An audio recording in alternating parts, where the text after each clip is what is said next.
जय श्री राधे कृष्ण।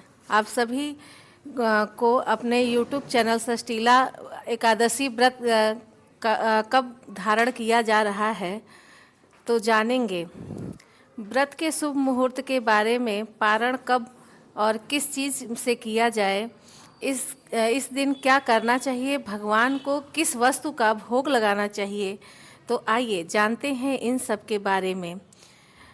मैं आप सभी भक्तों को तीला एकादशी व्रत की ढेर सारी शुभकामनाएं देती हूँ। आप सभी के जीवन में लक्ष्मी नारायण की कृपा से आप सभी को सभी प्रकार के सुख और समृद्धि प्राप्त हो।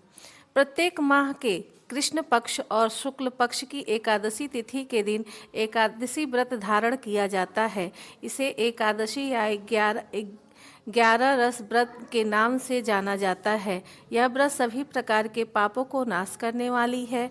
प्रत्येक एकादशी व्रत का अपना एक विशेष महत्व माना गया है। इसी प्रकार से माघ मास में पड़ने वाली श्री कृष्ण पक्षी षष्ठीला एकादशी व्रत का अपना एक विशेष महत्व है, जो आप सभी भक्त सच्ची श्रद्धा के साथ, नियम और निष्ठा के साथ इस व्रत को धारण करते हैं तो इस व्रत के प्रभाव से व्यक्ति के सभी प्रकार के पाप नष्ट हो जाते हैं, स्वर्ग की प्राप्ति होती है तथा दीनता और दरिद्रता का नाश होता है।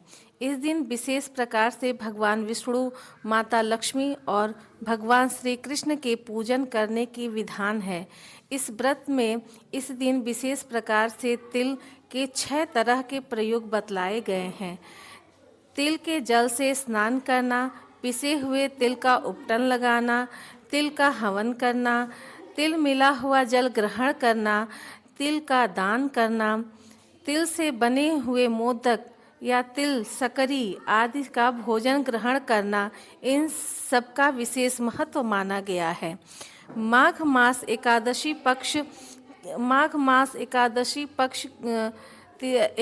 तिथि प्रारंभ समय 24 जनवरी 2025 दिन शुक्रवार शाम 7:26 और एकादशी तिथि जो कि समाप्ति है वह 26 जनवरी 2025 दिन शनिवार रात्रि 8:33 पर समाप्त होगी।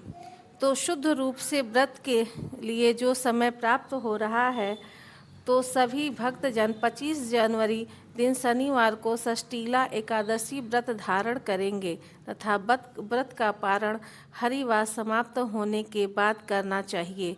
हरिवासर का समय द्वादशी तिथि का पहला, उसे प्रसाद के रूप में ग्रहण करना चाहिए। जब भी भोग लगाएं तो तुलसी पत्र डाल करके भगवान को भोग लगाना चाहिए। भोग लगाकर जल से आचमन कराएं। मुख शुद्ध करने के लिए पान, सुपारी, लौंग, इलायची के साथ अर्पित करें। द्रव्य दक्षिणा चढ़ाएं। रतिलाल व्रत का कथा श्रवण करें, भगवान की आरती करें। इस प्रकार से इस दिन सुबह और शाम के वक्त पूरे विधि विधान के साथ भगवान की पूजा करनी चाहिए। एकादशी की रात्रि जागरण करते हुए समय को व्यतीत करना चाहिए और द्वादशी की सुबह उठ करके स्नान करके शुद्ध वस्त्र धारण करके भगवान का पूजन आरती कर लेनी चाहिए और फिर ब्राह्मणों को भोजन करवाएं, ब्राह्मणों को दान करें और दक्षिणा देनी चाहिए और समय के अनुसार व्रत का पारण करना चाहिए। इस दौरान जो कि गर्म वस्तु दान करनी चाहिए। इस व्रत में तिल दान का विशेष महत्व माना गया है, तो तिल दान करना चाहिए। आपसे बन सके तो अपने श्रद्धा और सामर्थ्य के अनुसार अवश्य ही दान पुण्य का कार्य करना चाहिए। व्रती को व्रत के दौरान किसी के ऊपर क्रोध नहीं करना चाहिए। अपने मन में किसी के प्रति ईर्ष्या या द्वेष का भाव नहीं लाना चाहिए। एकादशी का व्रत जो कि दिन और रात्रि उपवास रहते हुए धारण करना चाहिए। जो उपवास नहीं कर पाते हैं, जिनका स्वास्थ्य सही नहीं होता है, आप एक समय फलाहार ग्रहण करके इस व्रत को धारण करें। व्रत के दौरान ओम नमो भगवते वासुदेव देव या श्री कृष्ण गोविंद हरे मुरारी आदि नाम मंत्रों का जप करते रहें, जिससे भगवान विष्णु अपने भक्तों पर अति प्रसन्न होते हैं और कृपा प्रदान करते हैं। तो आशा करती हूँ कि यह जानकारी आपको अच्छा लग रहा होगा।